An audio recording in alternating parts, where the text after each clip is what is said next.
بسم اللہ الرحمن الرحیم۔ السلام علیکم ورحمۃ اللہ وبرکاتہ۔ رسول اللہ صلی اللہ علیہ وسلم نے ارشاد فرمایا، تم میں سے بہترین مسلمان وہ ہے جس کے ہاتھ اور زبان سے دوسرے مسلمان محفوظ رہیں۔ کسی مسلمان کے ہاتھ اور زبان سے دوسرے مسلمان کو کوئی تکلیف نہ پہنچے۔ اس حدیث مبارکہ کو صحیح مسلم اور صحیح بخاری دونوں نے روایت کیا ہے۔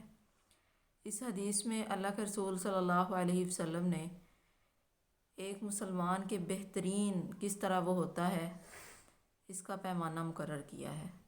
تو آئیے اس حدیث کی روشنی میں اپنا جائزہ لیتے ہیں۔ کیا ہمارے ہاتھ اور زبان سے دوسرے مسلمان محفوظ ہیں؟ کیا ہماری زبان سے کسی کو تکلیف تو نہیں پہنچتی؟ کیا ہمارے ہاتھوں سے کسی کو تکلیف تو نہیں پہنچتی؟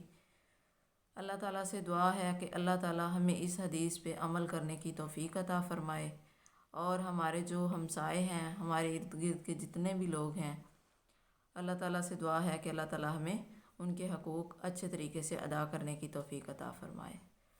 آمین۔